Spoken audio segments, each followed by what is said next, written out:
brought to you by Patil Kaki. Ganpati वाय दिवाने उषा माटे की पाटील लागे. मराठवाड्यातलं चित्र आम्ही तुमच्या समोर ठेवत आहोत की मराठवाड्यातली सद्यस्थिती काय सांगते. 2019चे जे निकाल लागलेले होते ते एक प्रकारे मराठवाडा हा युतीच्या बाजूने राहिलेला आपल्याला पाहायला मिळतो. भाजपला 16 आमदार हे तिकडनं आपले जिंकून आणता आले. मराठवाड्याने तशी साथ त्यांना दिली. सगळ्यात जास्त आमदार हे भाजपचे मराठवाड्यामध्ये सगळ्यात जास्त आमदार हे भाजपचे निवडून आले 16. त्या पाठोपाठ शिवसेना जी तेव्हा युतीत होती, अविभाजित होती, त्यांचे 12 आमदार निवडून आले. तेच राष्ट्रवादी तेव्हाची अविभाजित आणि काँग्रेस यांचे मात्र प्रत्येकी 8-8 आले. सो ह्यांची 16 आणि 12 ही आपण जर तुलना पाहिली तर जवळपास 28 आमदार हे यांचे इकडनं निवडून आलेले आहेत मराठवाड्यातनं.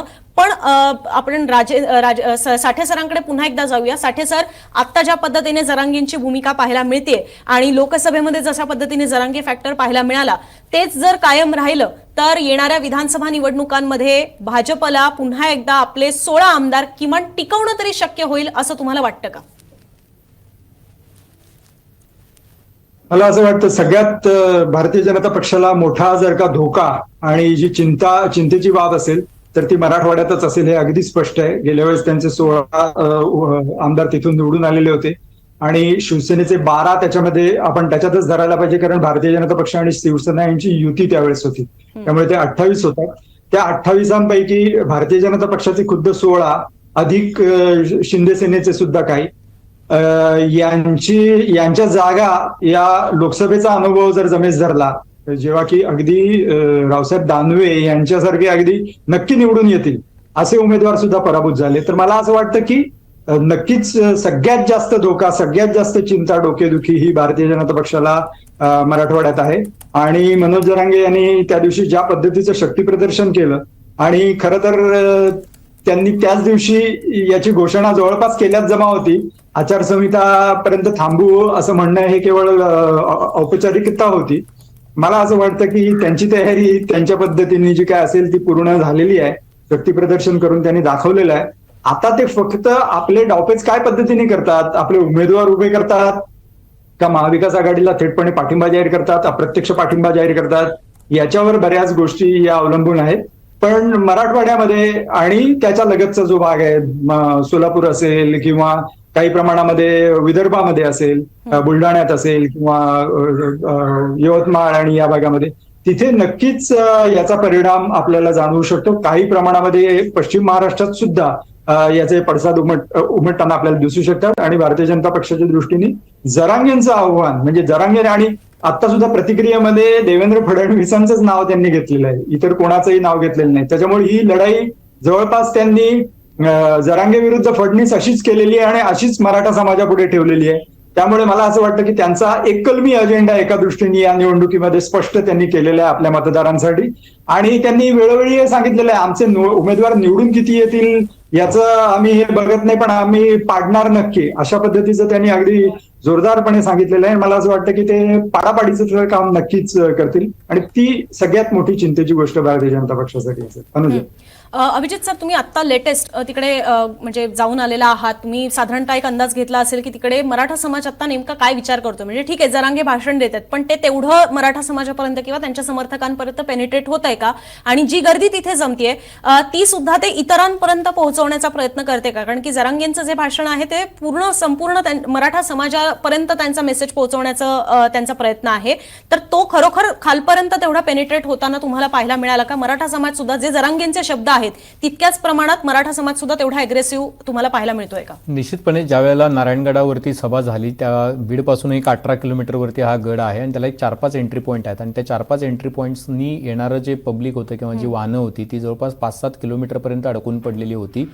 मला स्वतःला गडावरून निघाल्यानंतर बीडपर्यंत पोहोचायला 6-6.5 तास लागले. म्हणजे आपण कल्पना करू शकतो की किती मोठी कोंडी वाहनांची झाली आणि किती मोठी गर्दी तिथं झालेली असू शकते. आता या परिस्थितीमध्ये गेल्या काही काळामध्ये मी गर्दीचा काय मोजमाप करणार नाही, पण एक मोठ्या प्रमाणामध्ये तिथं गर्दी आलेली होती आणि त्यांना असलेलं ट्रॅक्शन हे कमी होत नाहीये हे सातत्यानं दिसतंय. आणि म्हणूनच त्यांनी त्या दिवशी सांगितलेलं आहे की आता ही शेवटची वेळ, आता मी म्हणतोय तसं करा, म्हणजे मग आपल्याला बाकीच्या गोष्टी आपल्या मनाप्रमाणे करता येतील. आपल्याला आरक्षण न देता हे सत्तेत बसू शकत नाही, हे जे त्यांचं वाक्य आहे ते अधोरेखित करतायत. आता त्यांचा मुद्दा असा आहे की ते कोणाला फटका बसणार. त्याचं कारण असं आहे की गेल्या निवडणुकीत पण काही तो फटका मेजरली भाजपला बसलेला आहे. शिवसेना एकनाथ शिंदे यांच्याबद्दल काही ते फार क्रिटिकल आहेत, फार बोलतात असं नाहीये. त्यामुळं त्यांचा हेतू किंवा त्यांनी ते आता म्हणतात की जो समाजाचं काम करेल तो आपला, म्हणजे कुठला माणूस आता असं आहे की भाजपकडून जर मराठा उमेदवार उभा राहिला तर त्याने धसकाच घेतला पाहिजे मराठवाड्यात, अशी परिस्थिती आहे.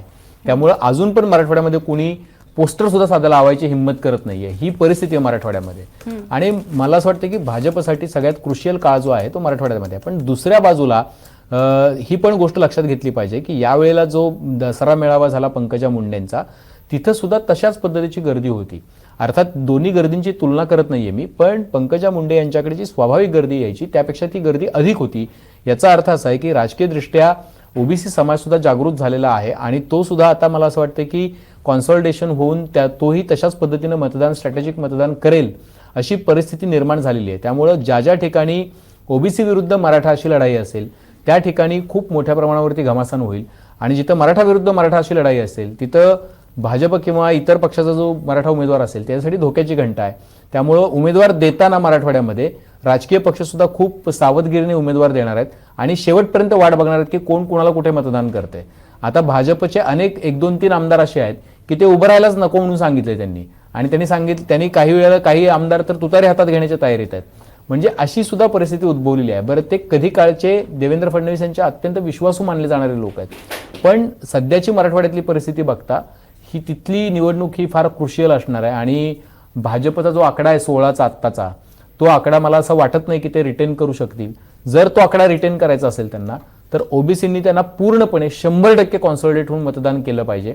गेल्या वेळेला मराठवाड्यामध्ये मोस्टली मराठा, मुस्लिम आणि दलित अशी वोट बँक बांधली गेलेली होती. अशोक चव्हाणांसारखा मुत्सद्दी नेता असताना सुद्धा नांदेडची जागा त्यांना हरावी लागली. नुसते हरले नाहीत, ते मोठ्या फरकाने हरले. तर तशाच पद्धतीचं कॉन्सॉलिडेशन मराठा, मुस्लिम, दलितांचं जर यावेळेला झालं तर हा आकडा ते रिटेन करू शकतील याबद्दल मला शंका आहे. साठे सर पण आपल्यासोबत आहेत आणि मुंबई तकचे संपादक साहिल जोशी सर सुद्धा आपल्यासोबत जोडले गेलेले आहेत. साहिल सर, तुम्हाला काय वाटतं, म्हणजे जे आता सर जसं सांगत होते, एकीकडे मराठा आहेत जे अग्रेसिव्ह झालेले आहेत, जरांगेंनी आता भूमिका घेतलेली आहे आणि पुन्हा एकदा ती तशी अग्रेसिव्हच आपल्याला पाहायला मिळते. म्हणजे जरांगेंनी लगेचच पत्रकार परिषद घेतली त्यांची आणि त्यांनी म्हटलेलं आहे, ते मी प्रेक्षकांच्या माहितीसाठी वाचून दाखवते. त्यांनी म्हटलेलं आहे की आरक्षणाच्या विषयात आता वेळ घालवून उपयोग नाही, निवडणूक झाल्यावर आरक्षणाचा विषय, आता सामना वेगळा आहे, आता म्यानाच्या बाहेर तलवारी काढाव्या लागणार, बैठक घेऊन निवडणूक लढवण्याबाबत सांगणार, उद्या बैठक ते घेणार आहेत जरांगे पाटील त्या संदर्भात. तसंच त्यांचं हे सुद्धा म्हणणं आहे की आधी आमची बैठक होणार, मग आम्ही सगळं ठरवणार, सरकारने वाईट दिवस आणलेले आहेत, आता मैदानात सामना आमच्याशी, बैठक घेऊन सगळं ठरवणार. पुढे त्यांचं हे सुद्धा म्हणणं आहे की मतदान रूपी ताकद दाखवा, योग्य वेळी जातीच्या बाजूने उभे राहा, देवेंद्रांनी पुरेपूर मराठ्यांचा कार्यक्रम लावलेला आहे, आंदोलनाची शक्ती दाखवली, मतांनी शक्ती दाखवा असं जरांगेंचं म्हणणं आहे. मतदान खोलीत घुसाल तेव्हा ही गोष्ट लक्षात ठेवा, आता मत मात्र समाज सांगेल तिथेच करा असं सुद्धा त्यांचं म्हणणं आहे. इकडे मला साहिल सरांना हा प्रश्न घेऊन जायचा आहे. एकीकडे ते म्हणतायत सरकारच्या विरोधी म्हणतायत, पण त्यांचा सूर जो आहे अगेन साहिल सर, तो देवेंद्र फडणवीस यांच्याच विरोधात पाहायला मिळतो. त्यामुळे जे मराठवाड्यातला आपण सद्यस्थिती आमदारांची स्ट्रेंथ दाखवतो आहे त्याच्यामध्ये अगेन सगळ्यात मोठा धोका हा भाजपच्याच आमदारांना असेल असं वाटतंय का त्यांना, आणि म्हणूनच भाजप सगळ्यात जास्त ओबीसी मतांबद्दल पुन्हा एकदा कॉन्सन्ट्रेट करते असं सुद्धा तुम्हाला दिसतंय का? अनुजा, आपण हे जे नंबर्स ठेवलेले आहेत की मराठवाड्यातलं आमदारांचं बलाबल, त्याच्या पलीकडे सुद्धा जर आपण कंपॅरिझन केलं, म्हणजे आपल्याकडे 2 निवडणुका आहेत, गेल्या 2 निवडणुका आपण बघू शकतो, 2019ची विधानसभा निवडणूक आणि 2024ची लोकसभा निवडणूक. या 2 निवडणुका जर आपण बघितल्या तर मतांच्या टक्केवारीमधला फरक आपण जरा लक्षात घेतला पाहिजे. 2019च्या विधानसभा निवडणुकीमध्ये भारतीय जनता पार्टीला मराठवाड्यामध्ये 40.5% मतं पडलेली होती. तीच लोकसभा निवडणुकीमध्ये जर आपण बघितलं तर भारतीय जनता पार्टीच्या मतांची टक्केवारी ही जी आपल्याला घसरलेली बघायला मिळते ती साधारणतः 13.4% घसरलेली आपल्याला बघायला मिळते. सो हा जो डाऊनफॉल आहे भारतीय जनता पार्टीच्या मतांचा शेअरचा, तो ट्रिमेंडस आहे. आणि त्याच बाजूला जर आपण शिवसेना युबीटीची मतांची टक्केवारी बघितली तर ती 23.2% आपल्याला लोकसभेमध्ये बघायला मिळते. याचा अर्थ असा की म्हणजे मी पक्ष म्हणून बघत नाहीये, मी महाविकास आघाडी आणि महायुती म्हणून जर आपण बघितलं तर एका पक्षाची मतांची टक्केवारी ड्रास्टिकली घसरलेली आपल्याला बघायला मिळते. शिवसेना म्हणून जी मतांची टक्केवारी होती, Shiv Sena as a party united 2019 मध्ये, तीच मतांची टक्केवारी 18.2% होती आणि आता एकट्या शिवसेना युबीटी या पक्षाच्या मतांची टक्केवारी 23.2% आपल्याला मराठवाड्यामध्ये बघायला मिळते. याचा अर्थ काय निघतो की कुठेतरी ज्या पद्धतीने अभिजित म्हणत होता त्या पद्धतीचा डिस्ट्रेस हा भारतीय जनता पार्टीच्या विरोधामध्ये मराठवाड्यामध्ये आहे. आणि यासाठीच आपण बघितलं की काल तिकडे उदय सामंत तिकडे जाऊन पोहोचले, रात्री उदय सामंत त्यांच्याशी चर्चा करून आले. त्याच्यानंतरची आजची प्रेस कॉन्फरन्स, त्या प्रेस कॉन्फरन्समध्ये त्यांचं टार्गेट पुन्हा एकदा देवेंद्र फडणवीस आपल्याला बघायला मिळत आहेत. त्यांनी देवेंद्र फडणवीस हे आमचं टार्गेट आहे ही गोष्ट अजूनही कायम ठेवलेली आपल्याला बघायला मिळते. आता ते म्हणतात की उद्या आम्ही बसू, डिस्कशन करू वगैरे वगैरे वगैरे, पण डिस्कशन करत असताना कॅन्डिडेट देणार की नाही याच्याबद्दलची कुठलीही क्लॅरिटी त्यांच्या स्टेटमेंट्समधनं आता बघायला मिळत नाही. याचा त्यांच्या स्टेटमेंटमधनं सतत हे दिसतंय की मराठा मतदारांनी धडा शिकवावा अशा पद्धतीचं त्यांचं एकूणच स्टेटमेंट आपल्याला त्याच्यामध्ये दिसतंय. याचा अर्थ स्पष्ट दिसतोय की जरांगे पाटलांच्या मनात सध्या तरी लोकसभा निवडणुकीप्रमाणे काम करण्याचं कुठेतरी त्यांच्या मनात आपल्याला बघायला मिळतं, जे लोकसभा निवडणुकीमध्ये आपल्याला बघायला मिळालं होतं. जर तसं झालं तर मात्र भारतीय जनता पार्टीसाठी डिफिकल्टी ही मराठवाड्यामध्ये स्पष्टपणे आपल्याला यावेळेस बघायला मिळते. दुसरीकडे मराठवाड्यामध्ये शिवसेना आणि काँग्रेसमध्ये ज्या पद्धतीचं मतांचं ट्रान्सफर आपल्याला लोकसभेमध्ये बघायला मिळालं, म्हणजे आपण त्याच्यामध्ये बुलढाणा आणि औरंगाबाद हा भाग थोडासा आपण दूर ठेवूया त्याच्यामध्ये, एवढंच करता की तिकडची परिस्थितीच वेगळी निघाली. तिकडे शिवसेनेचा उमेदवार चुकला, शिवसेना युबीटीने तिकडे जी मुस्लिम मतं MIM मोठ्या प्रमाणात पडली आणि बुलढाण्यामध्ये सरळ सरळ त्यांचं अंडरस्टँडिंग रविकांत तुपकर यांच्याबरोबर होऊ नाही शकलं, याचाही फटका कुठेतरी त्यांना पडलेला आपल्याला बघायला मिळतो. त्यामुळे ओव्हरऑल मराठवाड्यामध्ये सध्या तरी महाविकास आघाडी प्लसमध्ये आहे, पण योजना आणि बाकी सगळ्या गोष्टी याचा परिणाम कितपत होतो मराठवाड्यामध्ये ही गोष्ट अत्यंत महत्वाची असेल. बघायला पूर्ण महाराष्ट्रभर 0.7% फरक जाणवतो, पण तो 0.7% फरक हा स्प्रेड अक्रॉस महाराष्ट्र आहे. तो मराठवाड्यामध्ये गेल्यानंतर जास्त डिफरन्स होतो, मुंबईमध्ये तो डिफरन्स कमी होत जातो, विदर्भामध्ये तो डिफरन्स वाढत जातो, उत्तर महाराष्ट्रामध्ये महायुतीच्या बाजूने झुकलेला असतो. या सगळ्यांचं कॉम्बिनेशन आपल्याला ओव्हरऑल महाराष्ट्रामधल्या मतांच्या टक्केवारीमध्ये बघायला मिळतोय. त्यामुळे त्याच्या बाजूने न जाता कोर भागांमधनं ज्या ठिकाणी लोकसभेमध्ये त्यांना मदत मिळालेली आहे त्यातनं हे अलायन्सेस कशा पद्धतीने मतं काढतात हा मुद्दा माझ्या मते महत्वाचा असेल आणि तोच सगळ्यात महत्वाचा मुद्दा मराठवाड्यामध्ये सुद्धा महत्वाचा राहील ही गोष्ट आपण बघू शकतो त्याच्यामध्ये. साठे सरांकडे मला पुन्हा एकदा जायचंय. साठे सर, काय म्हणजे एक सिनारिओ 2 समोर ठेवायचे झाले तर तुम्ही त्याचं विश्लेषण कसं कराल? एक, जरांगे पाटील यांनी स्वतः लढणं किंवा त्यांनी उमेदवार उतरवणं याने कशी तिथली समीकरणं बदलू शकतात, त्याचा युती आघाडी कुणाला फायदा तोटा होऊ शकतो. आणि दुसरी गोष्ट, जरांगे यांनी निवडणूक जरी लढवली नाही किंवा त्यांनी उमेदवार जर उतरवले नाहीत तरी सुद्धा लोकसभेप्रमाणेच आपल्याला मराठवाड्यामध्ये पुन्हा विधानसभेची स्थिती पाहायला मिळू शकते का? जरांगे स्वतः निवडणूक लढतील असं मला स्वतःला वाटत नाही, आणि पण आता काय अंतिम निर्णय काय घेतात हे आपल्याला बघायला लागेल. पण पहिला सिनारिओ जर बघितला की जरांगेने स्वतः निवडणूक लढवणं आणि त्यांनी स्वतः उमेदवार देणं, तर मला असं वाटतं की निवडणुकीची गणित ही थोडी वेगळी असतात आणि जरांगे कदाचित निवडून येतील एखाद्या चांगल्या मतदारसंघामधून, पण त्यांचे बाकीचे उमेदवार किती प्रभाव टाकू शकतील याच्याविषयी अगदी स्पष्ट शब्दात आपण शंका व्यक्त करायला पाहिजे. शेतकरी संघटनेनी यापूर्वी शरद जोशींच्या सभांना अशाच प्रकारची विक्रमी गर्दी होत असे, विक्रमी म्हणजे अफाट गर्दी होत असे, म्हणजे त्यांचा चांदवडचा जो महिला मेळावा आहे तो अभूतपूर्व अशा प्रकारचा होता. पण नंतर ज्यावेळेस त्यांनी निवडणुकीच्या रिंगणात प्रवेश केला त्यावेळेस त्याच शरद जोशींचे डिपॉझिट सुद्धा जप्त झालेले हे आपण लक्षात ठेवायला पाहिजे की शरद जोशींचे उमेदवार खूप मोठ्या यांनी हरलेले आहेत. तर हा अनुभव आणि हा तो त्याच पट्ट्यातला आहे, म्हणजे मराठवाडा, नाशिक, विदर्भाचा काही भाग याच पट्ट्यात हा सगळा प्रकार घडलेला आहे. त्यामुळे जरांगे आणि जे उमेदवार जर का रिंगणात आले तर त्याचा काय परिणाम होईल, तर त्यांना थेटपणे या निवडणुकीवर परिणाम करणं खूप कठीण होईल.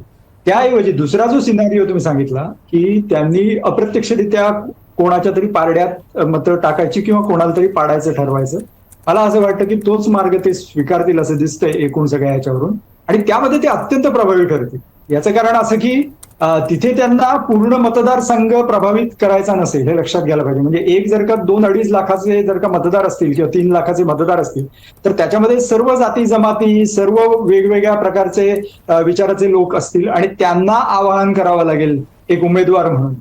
वेरच त्यांना पाठिंबा द्यायचा किंवा पाडायचा असेल तिथे फक्त एका विशिष्ट पद्धतीने त्यांना आवाहन करायचंय आणि आपल्या मागे जो मतदार आहे त्याला सांगायचं की याला मतदान करा किंवा याला मतदान करू नका, अशा पद्धतीने त्यांना सांगायचंय, जे की सोपं आहे तुलनेने. आणि त्याचं त्या अर्थाने ज्याला इंग्लिशमध्ये क्वांटिफिकेशन आहे, म्हणजे मोजमाप आहे की नक्की जरांगेंच्या याचा किती परिणाम झाला आणि जरांगेंच्या याचा किती परिणाम झाला नाही, याचा एक अंदाजच आपल्याला काढता येऊ शकेल निवडणुकीच्या निकालानंतर. वेरच पहिला जो सिनारिओ आहे की ज्याच्यामध्ये जरांगे उभे आहेत किंवा जरांगेंचे उमेदवार उभे आहेत, त्याचा प्रत्यक्ष परिणाम दिसणार आहे, तर जिंकणार आहेत किंवा हारणार आहेत. त्यामुळे मला असं वाटतं की दुसरा जो सिनारिओ आहे, दुसरं जे चित्र आपण म्हणतोय की एकतर ते पाठिंबा देतील किंवा पाडायला सांगतील, तर तेच जास्त बरोबर होईल. आणि इथे आणखीन एक मुद्दा मला इंटरेस्टिंग वाटतो आणि आपण त्याचा सगळ्यांनी शोध घ्यायला पाहिजे. जरांगे कोर किंवा एकनिष्ठ मतदार असतील किंवा त्यांच्या पाठीराखे असतील मराठा म्हणून, ते जरांगे जे काही सांगतील ते करतील, ही गोष्ट बरोबर आहे आणि त्या पद्धतीने होईल. पण थोडेसे बाहेर असतील, त्याच्या बाहेर थोडेसे प्रभावित असतील पण पूर्णपणे प्रभावित नसतील, असाही खूप मोठा समुदाय त्याच्यामध्ये आहे. आता या सगळ्या कुटुंबांमध्ये म्हणजे त्यांचे अगदी कट्टर जे मतदार आहेत त्या कुटुंबांमध्ये आणि या कुंपणावर असलेल्या कुटुंबांमधल्या ज्या महिला आहेत, त्यांनी बहुसंख्य महिलांनी या लाडकी बहीण योजना किंवा या बाकीच्या योजना त्यांचा फायदा घेतलेला असणार आहे, लक्षात घ्या. त्याच्यामुळे त्यांची मतं, त्या महिलांची मतं आणि एकूण त्या कुटुंबाची मतं ही कुठल्या दिशेने वळतील अशा प्रकारच्या योजनांमुळे, याचा पण एक आपण थोडासा अभ्यास करायला पाहिजे. कारण हे इंटरेस्टिंग राहील, कारण असं सर्वस्वी होऊ शकत नाही की, आणि ग्रामीण भागामध्ये सर्वसाधारण असं असतं की एक तुम्ही एखाद्याची मदत घेतली आहे समजा, तर त्या बाजूने झुकण्याचा एक सर्वसाधारण स्वभाव असतो, मनुष्य स्वभाव असतो आणि त्याचाच वापर आता राजकारणी करताय. त्यामुळे हे फार इंटरेस्टिंग असेल की ते सर्वस्वी नाकारणं, ही मदत मिळालीच नाही किंवा घेऊनही विरोधी मतदान करणं, हे कशा पद्धतीने घडतं हे पाहणं फार इंटरेस्टिंग ठरेल.